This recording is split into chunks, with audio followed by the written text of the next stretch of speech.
I pledge allegiance to the flag of the United States of America and to the republic for which it stands, one nation, under God, indivisible, with liberty and justice for all. Amen. All right. Thank you. Thank you, ma'am. Thank you, Mr. Willis, so much for inviting me and everybody. I'm real impressed with people turning out on a Monday morning to listen to talk about history, but thrilling to me to be among like souls. And I also wanted to thank you all from the library. William Isom, who works with East Tennessee PBS, who's one of the spearheaders of that Black in Appalachia project, is just the greatest partner. He worked with us on the exhibit that Ray Willis was talking about at the Museum of East Tennessee History. He did little short interviews with people, including me and Don Byerly, who was a geologist at the University of Tennessee, who was really interested in this history, who contributed greatly to researching it, and also John Craig, the fifth, I think, who's a family descendant of one of the big Marbel companies. And those short pieces, I think at some point William's going to put them all together and make a little feature piece for East Tennessee PBS. It hadn't happened yet. He does about 20 projects at a time. But this is his real labor of love project. And we've been working with William, as Ray mentioned, in Greene County on a project that's it's its beginning. But he went with us on a community ramble, looking for little out-of-the-way communities there that had their origins in the immediate aftermath of the Civil War period. So it's exciting history, and to have people engaged in uncovering new things and calling for families to come forward and let us scan things that they have so we can add that to the history. That's how we met, right? Yes. At the community center in the Swift Price Community Center in Rogersville. We did a Tennessee History Day that day, and William was there. He came that day. So what I'm going to do is I'm going to show you a lot of images and talk a lot of names in history through this period of time in hopes of, I mean, a lot of you all are going to know some of this. I think you'll be surprised at how much you do know. And then also to see what other connections you have to bring forward and suggest, because it's not the end of the story. I mean, you get into one of these things. I've been working on this for 12 years, and it just kind of keeps unfolding, and people come forward and say, well, you know, like this morning, my father went to work, my grandfather did this, my, you know, great aunt worked here, and so forth. So we're going to go on a historical journey to fill in some of the sort of gaps in the story. And I first encountered it in this building. I grew up in the outskirts of Washington, D.C., but I had no idea. I didn't know anything about Tennessee Marbel. I didn't know there was Marbel in East Tennessee. I didn't know that there was a lot of East Tennessee Marbel in this city, in this building right here.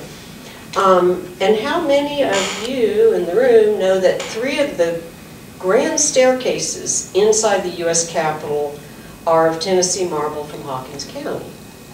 These staircases, 2 of them on the House side and 1 on the Senate side, are Victorian and feel. They were in the 1850s. And they're this marble. Ray asked me to bring a sample. It looks like this reddish with the white calcite flecks. And so it's real decorative. So if you have something like this in your building, you don't need to decorate it. You don't need any more, you know. And so that's one of the great things. That's why the Victorians loved it for like fireplace surrounds, tabletops, staircases, flooring, wainscoting. So how did it get there in the 1850s? That's the whole beginning of my research. So what we're going to do, I'm going to try to help answer the question. And since we only have so much time, I've entitled it The Early History. And a few hints at the end will show you how much more there is to tell. Let's see if I can make this work. So, well, let's try this. Where's my mouse? Okay, I'll just use the mouse. So this house, located on the outskirts of Knoxville, this is the earliest marble building we've found so far. That doesn't mean it's the earliest, it means it's the earliest one we've found so far. Built by Francis Alexander Ramsey, whose son J.G.M. Ramsey wrote the Annals of Tennessee to the end of the 18th century, which was published in 1853. It's one of our real early state histories. He grew up in this fine Federal-style house. When a lot of Tennesseans were living in cabins, he described this house as being built of pink granite and blue limestone. Well, the house design is attributed to the architect Thomas Hope, who came up from Charleston to build it. But UT archaeologist Charles Faulkner, many of you may know Dr. Faulkner, he's done extensive work here with his students over many summers. He believes that the actual construction of the stone itself may have been at least supervised by Seth Smith, a Quaker, who was a master builder of stone houses up in and around this area. And Francis Ramsey might have known him in Greene County, where Francis Ramsey settled before coming to Knoxville. So in about 2012, we at the Center for Historic Preservation completed a cultural resource survey. We went around looking for kind of what we could still find, what was left. And one of the people we went to visit right at the beginning was George Webb, who is the Hawkins County historian and owner of a wonderful repository of all of our history. And George, anybody knows where something might be found or how to look it up, he's your man, and I'm honored that he's here today. So we held public information gathering days, like what you all are doing, as part of this. And we had one at the East Tennessee History Center, the Museum of East Tennessee History, downtown Knoxville. One out in Friendsville, Blount County, a town started by the Quakers, which is now, that's where the one still open marble company is in Friendsville. And one out at Imes Nature Center in Knoxville, where there are 2 abandoned quarries, now part of a public nature center.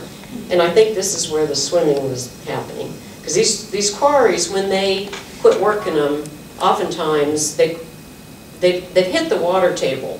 So they fill up with water. While the quarry's still working, they have to be pumping that water out.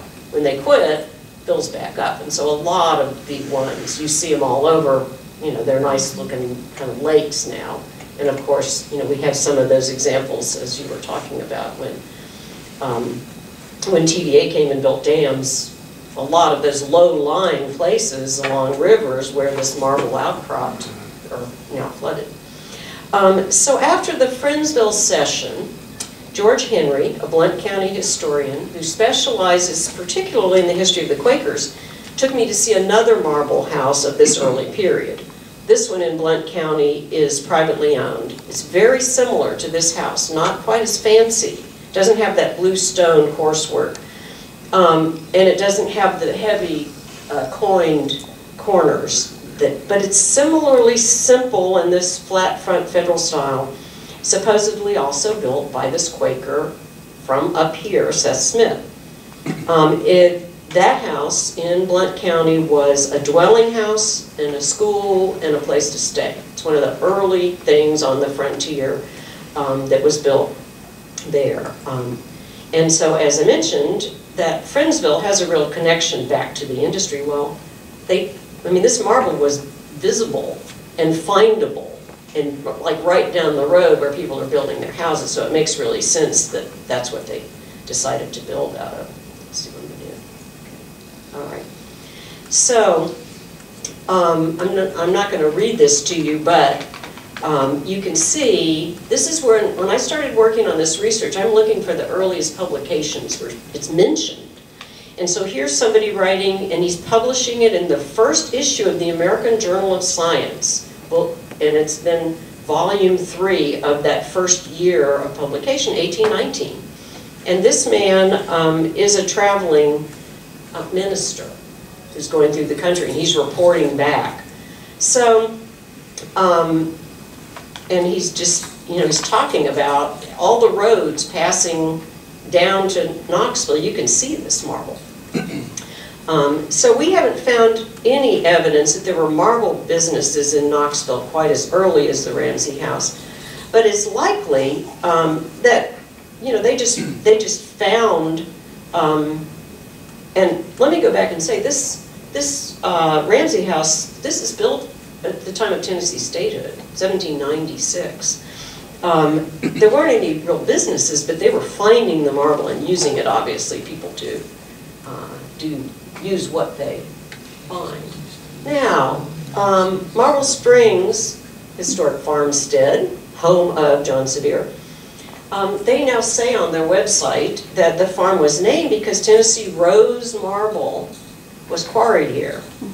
So John Sevier may really have been the first one to try to promote this marble in Knoxville. So he's first governor of Tennessee. He's up in Washington at the time that the Capitol was being built. So here you have an entry from his diary, and he's talking about going to see a man named Giovanni Andre, who is one of the decorative carvers who were employed at the U.S. Capitol to carve some of the column capitals and other things inside the building. And so he apparently goes and shows this piece of marble to Mr. Andre and says, "What do you think of my marble from Tennessee?" So most of the workers at the U.S. Capitol who were working with the big blocks of stone, really constructing it, they're the Scots and Irishmen. There's a real connection to those early Masonic lodges where they really were Masons, and they really did bring over a lodge of Scots Masons to work on this. And there were many Irish in Washington helping to build it too. But these Italians were the expert sculptural carvers. So we know two names from the U.S. Capitol. One of them is this Giovanni Andre. And then I'm just showing you, if you look at the base of this sculpture, this is the John Sevier. We have two Tennessee sculptures in the Statuary Hall at the Capitol. Every state's allowed to have two. The states have to raise their money to buy the thing and put it in. And our two are both commissioned from a woman sculptor, originally from Nashville, named Belle Kinney. She married a man named Leopold Schultz, who was also a statuary sculptor. And so they commissioned Belle Kinney and Leopold Schultz to do both John Sevier and Andrew Jackson. He's our other one. But both of them stand on a base of Tennessee marble. So there you have, and this is called pink with a gray vein. This marble it kind of varies in pinkish gray, and I've got an example of this. It really is gray looking, and there is some that's much lighter pink, and there's some that's sort of a darker gray pink, and that's what's called the rose color. But I'll put both of these samples out so that you can see them when we turn the lights on. But there are a lot of other variations in color, and if you go into, many of our post offices, including Hawkins County, I haven't been in yours, but the older post offices have marble floors, have marble wainscoting. You can see the downtown Knoxville post office, because it was Knoxville, they used every manner of exotic marble they could come up with. It's all from Tennessee. Some of it's kind of greenish. There are a lot of big fossils in it. It's really exciting to see all the variations. So this man, Gerard Troost, is the man that we really credit with spurring the development of the marble industry in Tennessee. He was a Dutchman. He was quite an orator. He was a strategic thinker about natural resources. He arrived in Nashville to teach at the University of Nashville in 1828. And he came to teach. He could teach everything. He could teach chemistry, mineralogy, and geology. And he was a medical doctor. On the basis of his explorations in Tennessee, he comes down to Tennessee and he goes around and travels around. He went to talk to the General Assembly.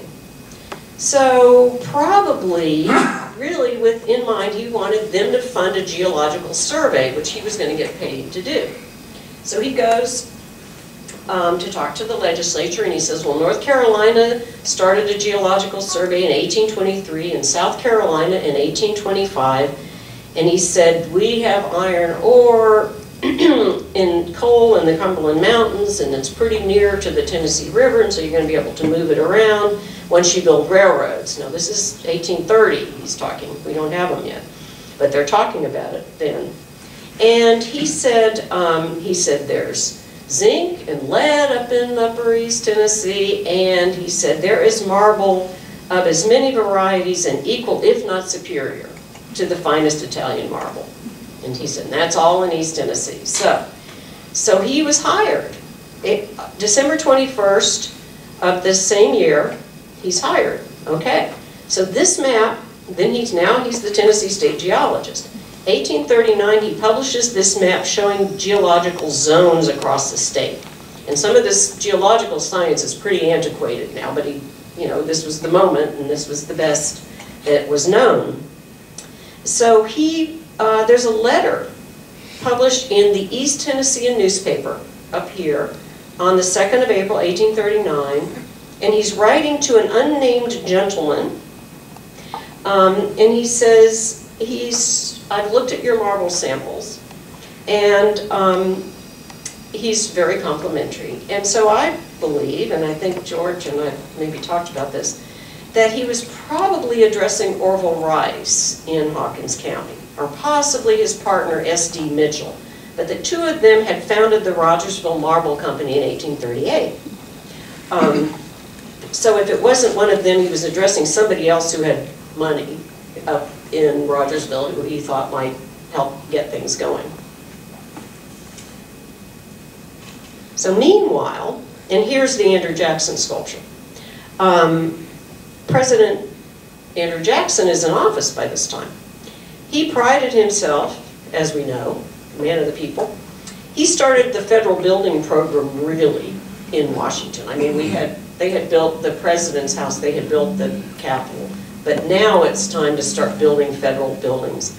And the permanence of buildings in Washington was an issue by the 1830s. And they're worried about fire. They're also the Virginia sandstone that they used for the White House, it's painted over sandstone, had started to deteriorate.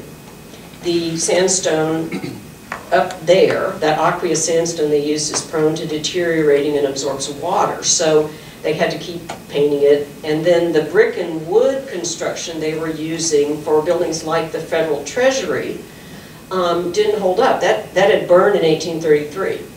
So they're concerned about what they're going to do. Well, President Jackson's home had burned in 1836. So he appointed architect Robert Mills to oversee construction of a new patent office building and the new Treasury building.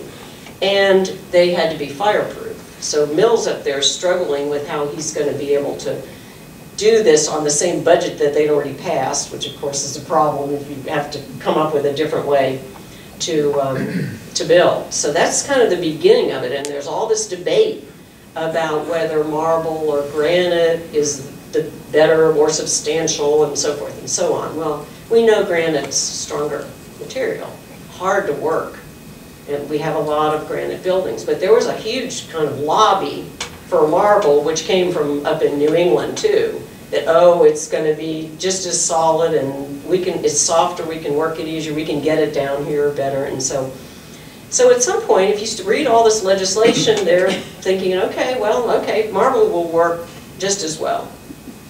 So meanwhile, here is our new state capitol. And the Tennessee officials in charge of this state house, and they started talking about this in the 1840s, and they wanted a permanent building the solidity of the frontier, because this was kind of the Wild West over there in in Nashville at this time. And they also wanted it to really look like the buildings in Washington. They wanted to have a solid, beautiful, classical, looks like Greece and Rome. So they recruited a Philadelphia architect named William Strickland. And he, like the federal architect Robert Mills, had both worked under Benjamin Latrobe at the U.S. Capitol as two young men. They apprenticed under the architect of the Capitol. So this is a direct lineage to this federal construction, and over in Nashville we want to do the same thing. I mean, we've had, we have this legacy then. We're in the political power. We've got Andrew Jackson as president, and then soon to be James K. Polk by the time this is started. So they wanted, this is the latest architectural style for buildings like this, the Greek Revival, and they also wanted it to be permanent, and they wanted it to be built with care, but they wanted it to be economical. So the architect, William Strickland, looked around, and he said, okay, we're going to build it out of Tennessee limestone. It's right here, and they made a contract with a quarry owned by Samuel Watkins, which is right there. They built it on what was called the Cedar Knob in Nashville, which is now Capitol Hill, but cedars grow on limestone. So it was a limestone hill that had cedar trees growing on it. But they specified that the interiors were going to be variegated marble from East Tennessee, just like the U.S. Capitol. Okay, so there we have, that's our entree. Now, meanwhile, the Washington, what was originally called the Washington National Monument, was being built. And so this is the first time in D.C. This is 1848, its beginning. James K. Polk is president. He comes and they dedicate the cornerstone of this Washington monument, which was privately funded. It was a memorial to the U.S. president. There was no memorial to George Washington. And they had subscribers who were contributing money, and they had it all organized. So there was an agent assigned to Tennessee, and he contacted the governor, and they were gonna, you could be a patriotic Tennessean, and they would send you a certificate with an engraving of this building on it if you contributed so much money. They had a whole thing worked out. And they also asked for the governor to appoint someone to go out and find a block of the most representative stone from Tennessee.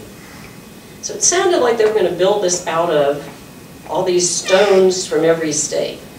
But in fact, what they were doing was they were going to put those on the inside, and they're now called memorial stones. And if you go in the Washington Monument, you can see them. They're embedded in the wall. You ask the ranger to stop the elevator and show you the Tennessee stone, and I'm going to show them to you in just a second.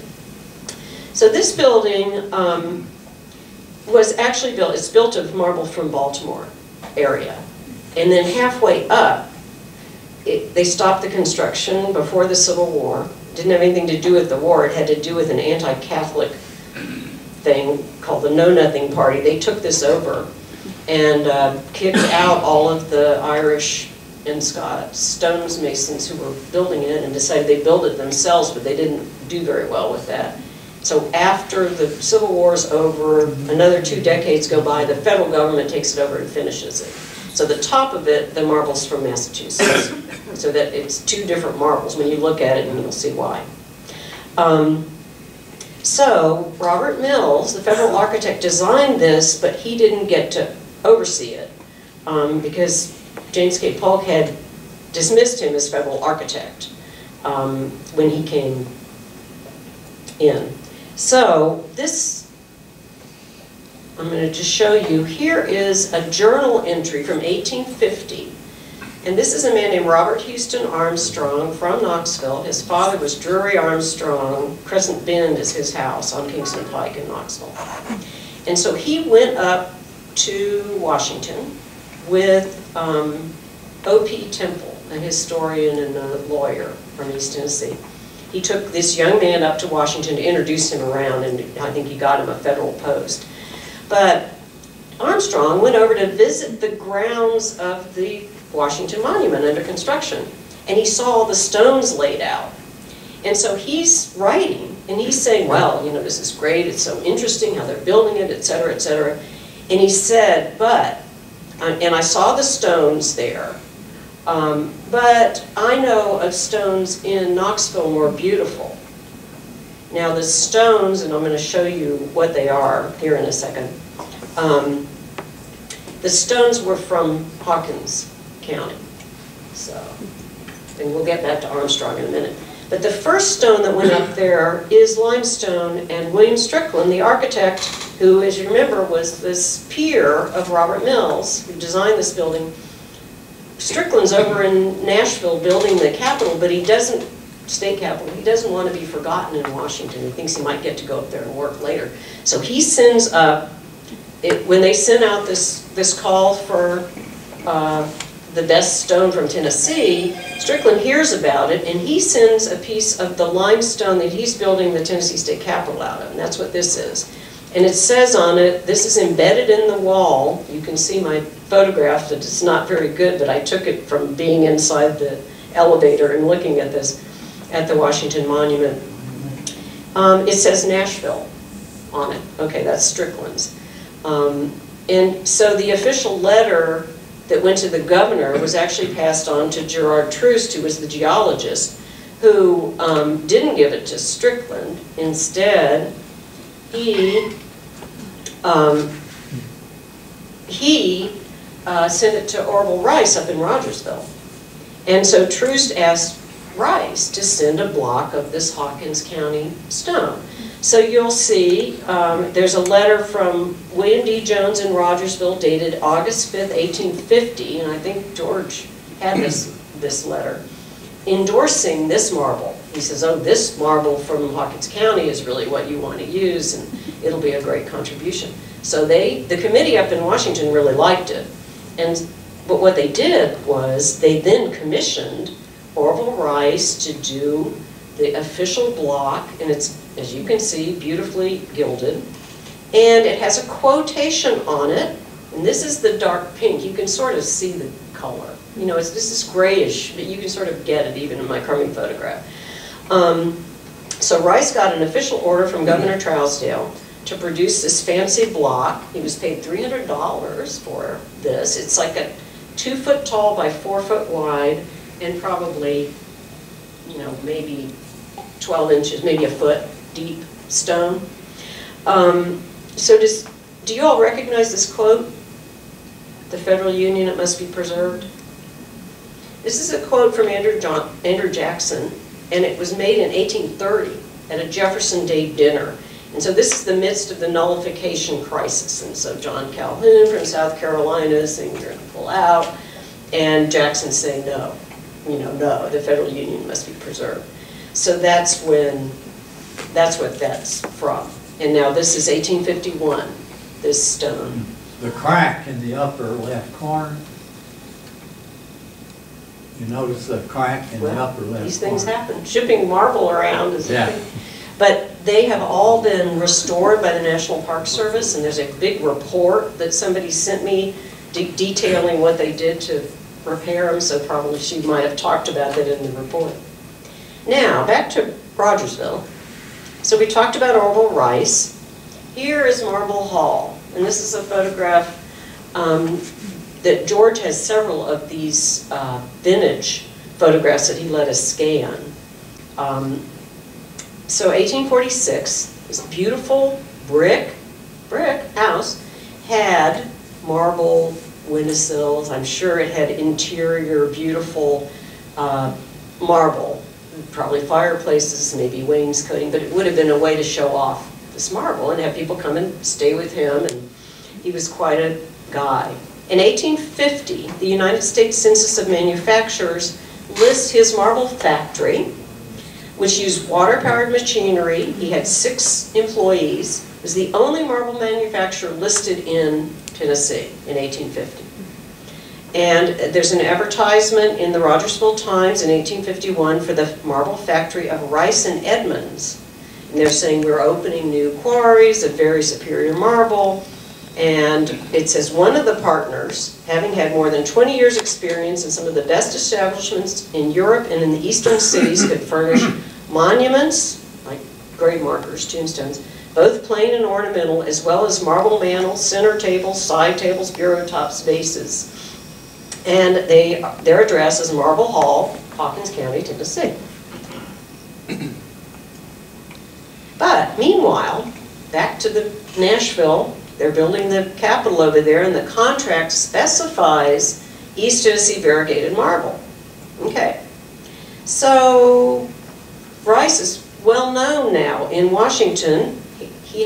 Orville Rice has his connections with Gerard Troost. He has his connections with William Strickland in Nashville.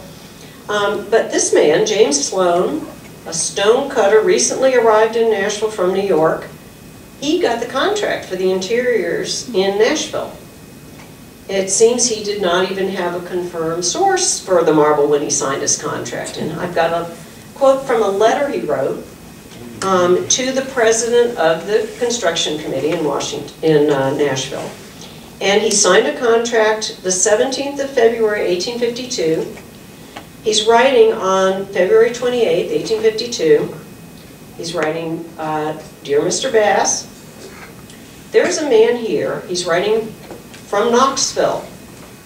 There's a man here that has opened a quarry lately that looks very sound and nice, marble. I let him get it all for me, and he agrees to have it all out by the 20th of April. Next, delivered on the bank of the river. This is Knoxville. He has plenty of the white quarry now. It's very nice. I like it better than Rice's white. And you understand, we don't have any bright white in Tennessee. It's this off-white, kind of buff-colored. But when the sun's on it, it looks white-ish. So it functioned as white marble if it's needed. And then he says, I'm about to lease or buy 2 or 3 quarries in this county. So how did James Sloan get this contract? So what I would like to suggest to you is that the Nashville and Chattanooga Railroad, and some of these guys who were on the building committee of the state capitol knew this, was about to be completed, 1853-54. It's being built now, going down to Chattanooga, which is where it would have intersected the Tennessee River. So he may have had some backers in Nashville who could say, well, look, you're going to be able to get it faster and cheaper from closer to where the railroad's going to come than those guys up in East Tennessee are going to be able to do it, because they're going to have to float it down. They're going to have to haul it by mule over to get it to the river and float it down. And when we get the railroads built later on, they might be competitive, but they're not there now. So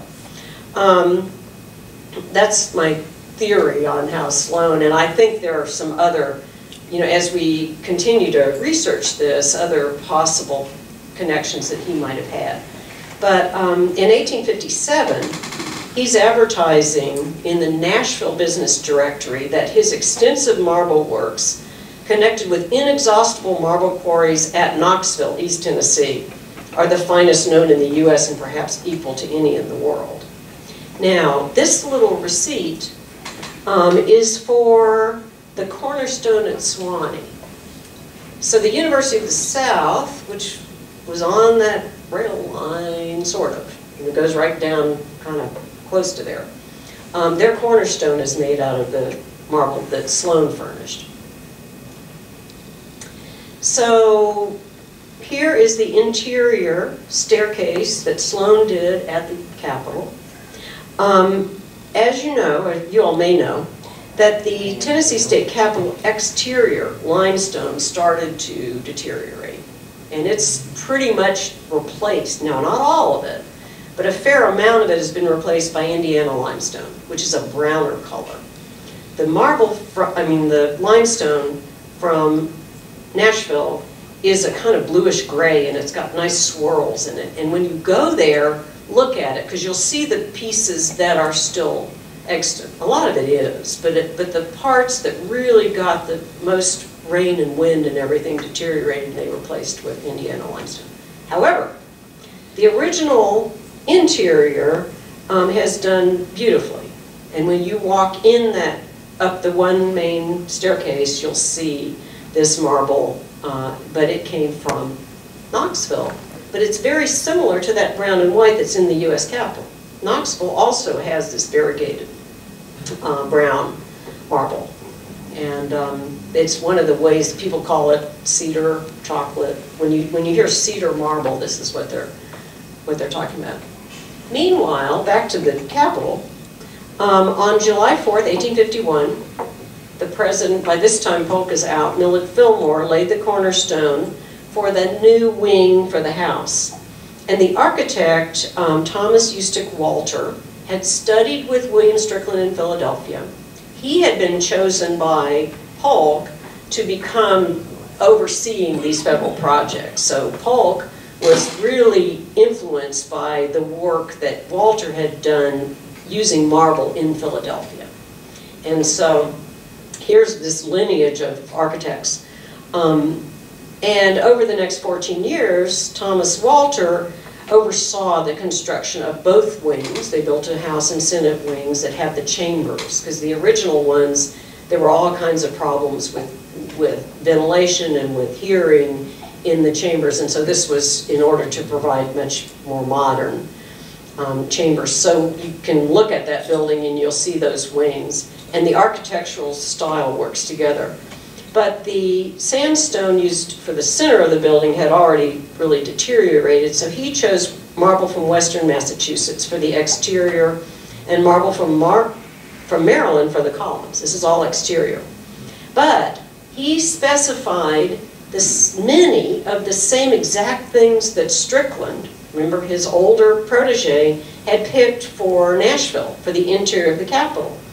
So the same variegated marble from East Tennessee, the gazelier light fixtures, if you look at our Capitol and you look at the U.S. Capitol, they're very similar, the same in the Treasury in Washington. The metal railings, a lot of these furnishings came from Philadelphia, but the marble came from East Tennessee. So the architect, Thomas Walter, and the engineer, who they were kind of co-running this operation, Montgomery Meigs, who's a pretty well-known architect. He later built the what's now the National Building Museum, but it was the pension office after the Civil War. It's an enormous building. And that was kind of his tour de force. He finally got to build his own building. Because he was an engineer, and he always kind of seemed to resent Walter, who was an architect, and one of the founders of the American Association of Architects, American Institute of Architects, AIA.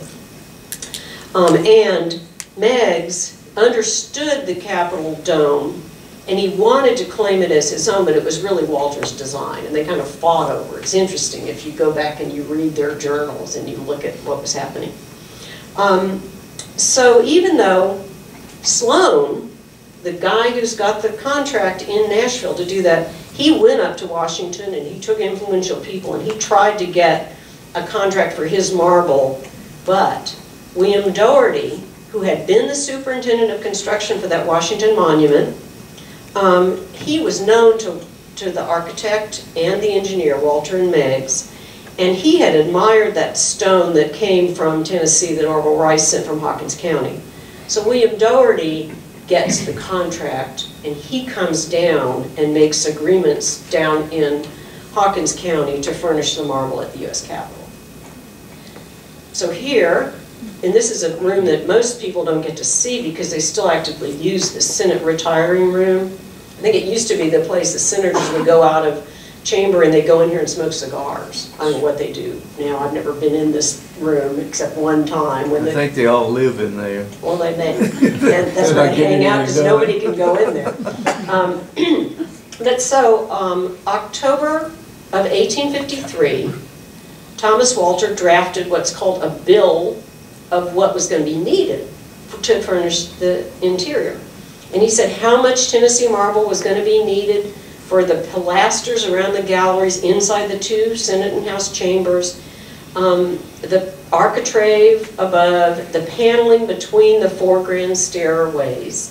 So we have this document, so we know that's what they were ordering. But they also used it for the walls and windowsills in this room, and it's called the Marbel Room today. But here's a really interesting document, and this is in the records of the Capitol architect. I went up and did a fellowship once, and that's kind of how I backed into this. Actually, I should back up for just a second and tell you, even though I grew up there, I really didn't know anything about this marble. And I went to do a fellowship at the U.S. Capitol when Senator Frist was in. They offered these short-term research fellowships for people, and I had found connections between, like that Belle Kinney Schultz, the sculptress, and people who painted portraits. And I knew that we had these connections in their permanent collection. So I went up there really just to research that and bring back the information for our repositories. And I got there, and the curator of the Capitol said, well, we really want to know about all this Tennessee marble. I don't know anything about this Tennessee marble. I didn't know we had marble. And they said, we've got a lot of records. Look into it. So that's really the beginning of that. And it was accidental, and they said, well, it's all over Washington, the National Gallery of Art. The exterior is Tennessee marble. It's the light-colored, almost white.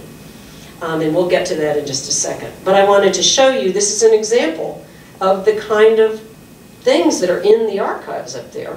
And so this one is addressed by the superintendent of the, all the workers there, Alexander Rutherford. He's drawing out the elements that are going to need to be cut out of this Tennessee marble. So this goes to Montgomery Meigs, who was an engineer, as I said, and he's in charge of procurement and labor. So you've got some of the little details of the work for the stair, and how many men it's going to take, how many hours it's going to take to cut and polish, and so it's pretty amazing, really, to have this. So the dome, as I mentioned, they kind of squabbled over, but Walter really did design this dome. It was his real claim to fame. So William Doherty ended up getting several orders for marble at the Capitol over a period of time. And I have a letter. He really had a personal relationship with the architect Walter. And so there is a letter to him from Walter. And it's dated 1857. And Thomas Walter is writing to William Doherty, I'm glad to hear of your safe return. He's in Washington now. Are the bureau tops in hand? Mrs. Walter is anxious to know.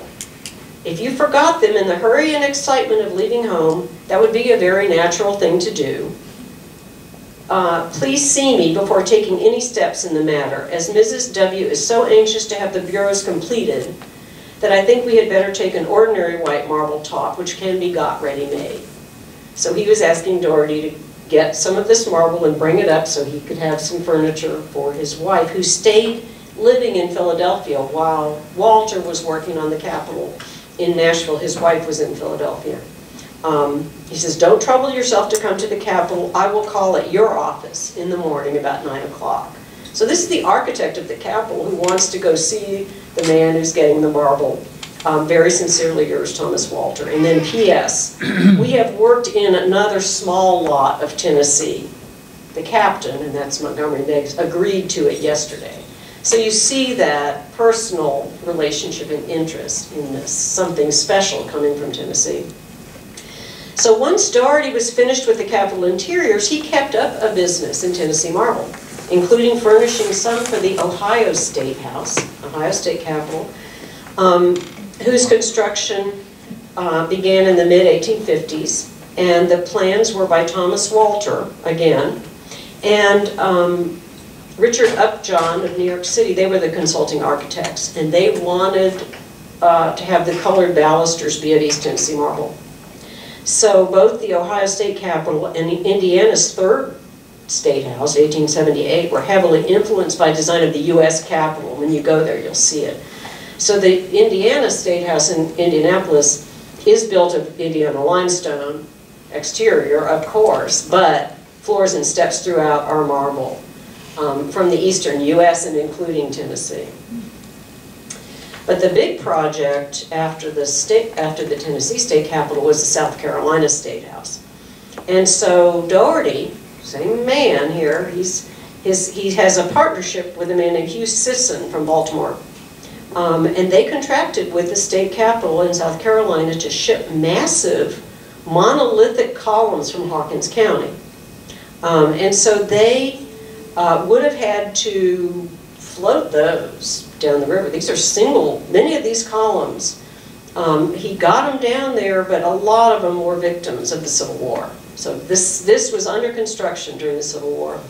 When you go to visit today, the guides are really proud to point out to you that they do have a lot of the brown variegated marble from East Tennessee, and you can see this when you go. So ask, when you go to Columbia, go in that capitol. It's beautiful and very decorative, and they pointed some things out to me that were not Tennessee marble, but they claim everything in there's Tennessee marble, but there's a good bit of it. So I've only done a little bit of more work on looking at fireplace surrounds and mantels and furniture and decorative arts. But we know the U.S. Capitol does have over 300 fireplaces in offices, meeting rooms, and chambers, and they've inventoried them. And so you can look at that, and it looks to me like they ordered as many different types as possible. At least a third of them are some sort of Tennessee marble. Perhaps very similar to some of the ones in this house in Knoxville, the Mabry Hazen.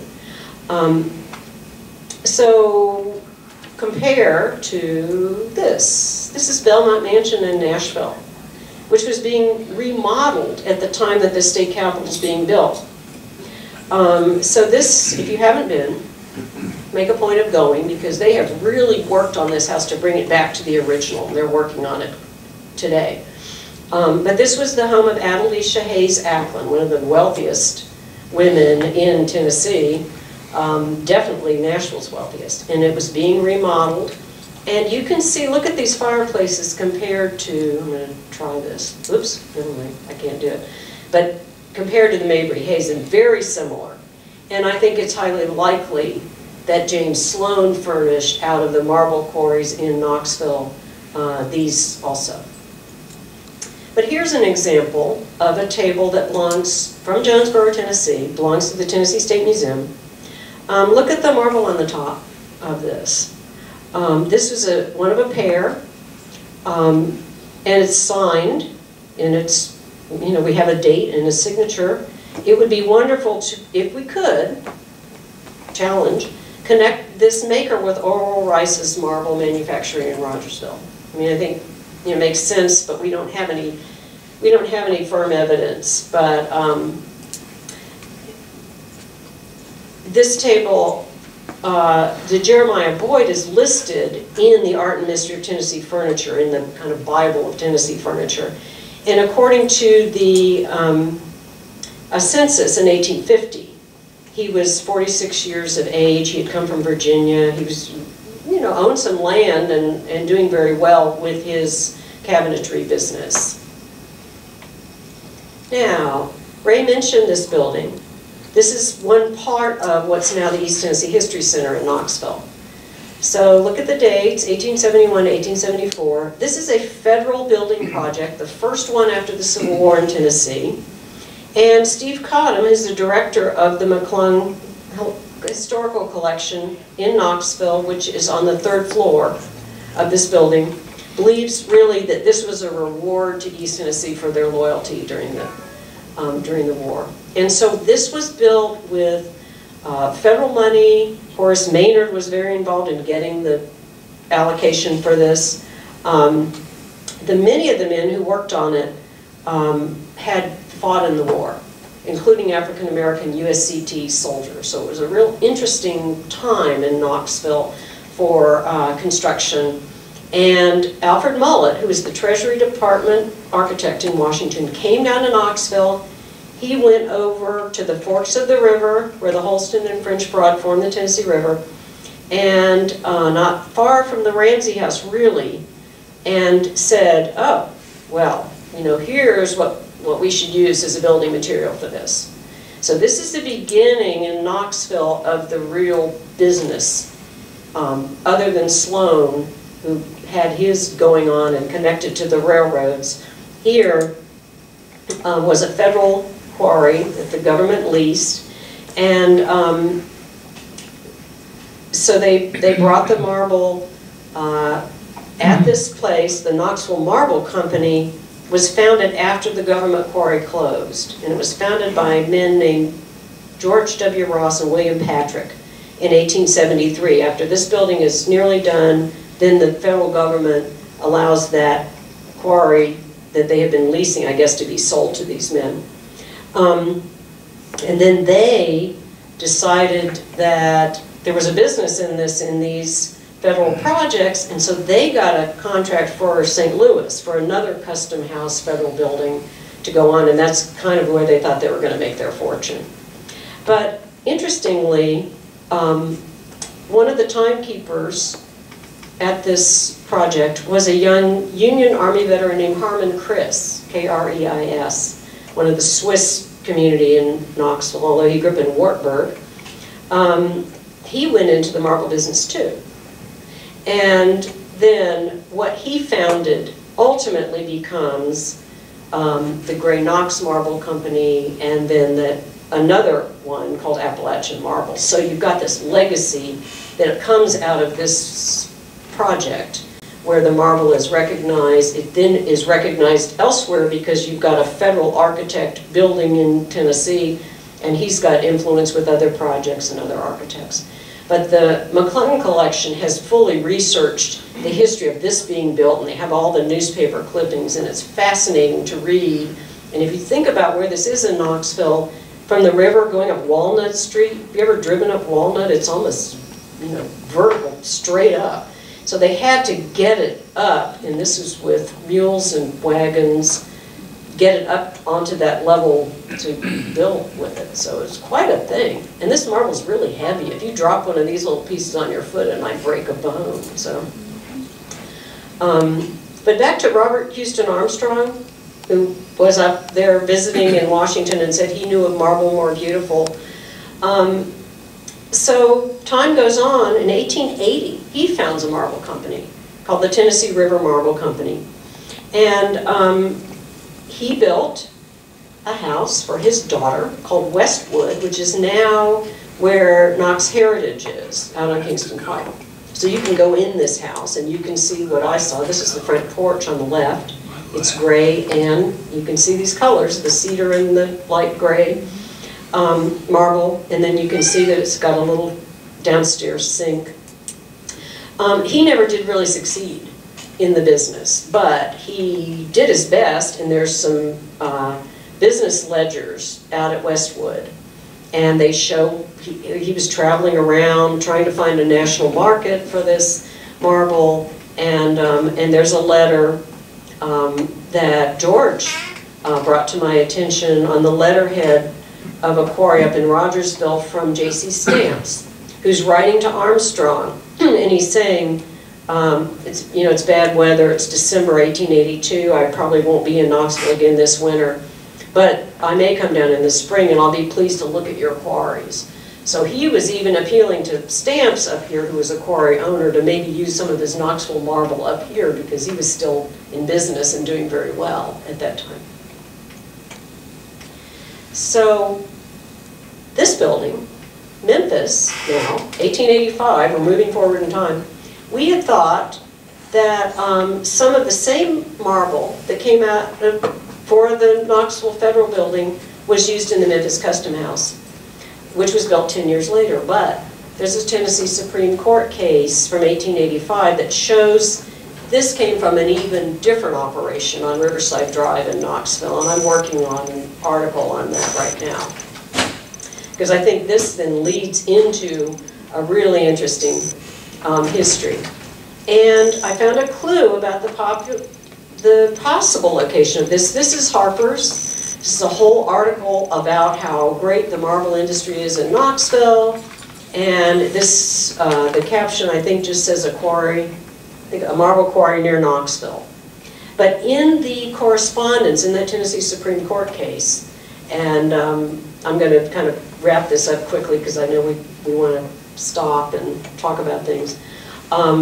This is the, we're finding these little bits and clues, and this one of the complainants in this case is saying that there's a group visiting quarries from Harper's, and so I think it's very likely he had a hand in trying to show them around, and it's possible that this is the one that the Memphis Custom House came out of. So the attorney in this case, which finally got closed out, denied appeal, and the attorney, John Sneed, wrote, the history of the transactions that led to this partnership presents the usual phases of illusory hopes that inspire the speculations of the age, and the collapse, heartache, and bickering that too often puts the rest in peace upon the boldest ventures.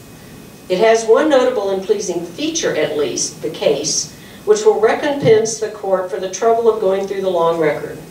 It embraces, in an incidental way, a fine account of the richness, variety, and value of the splendid marble deposits of East Tennessee. So I'm going to stop. I'm going to stop there. And so if anybody has a question, I don't want to keep you long, but I'd be happy. Or if anybody has some connections they want to mention, that's exciting too. What we'll do, since it's after 1 o'clock, is, 11 o'clock, is after 11, I'll close it down, and then everybody wants to ask questions if you'll stick. I know you will stick around. I did want to add mine. I'm going to Sewanee Friday for my class reunion. I was there for 6 years, and now I'll have to look for that Marbel piece because I didn't know it was there. Let me tell you about it. Go in the special collections, and what's there in the special collections are 2 little carved books out of the cornerstone that a soldier took after they broke it during the Civil War, and he sent it back down. He felt badly about it, so he sent these 2 little marble books back to Sewanee, and they're in the special collections in their archive. So go and look. I may, if I have chance. This is a class reunion. I may not do much studying. They're in a separate little building, like a little museum. Okay, well, thank you very much. I would say one thing, they would have had a hard time hauling it up there. There was the train that went from Chattanooga to Nashville went across the mountain at Mount Eagle and Sewanee, and when it was loaded, they had to use mules to help pull it. It was called the mountain goat, and they had to use mules to haul it up there. Thanks, everybody, for coming, and she's got a lot of stuff to do, stick around, but I know we have the Republican meeting here shortly that people are due to also, so I've got to let us go. And thank you again, and we'll see you next week. And please give her a big hand.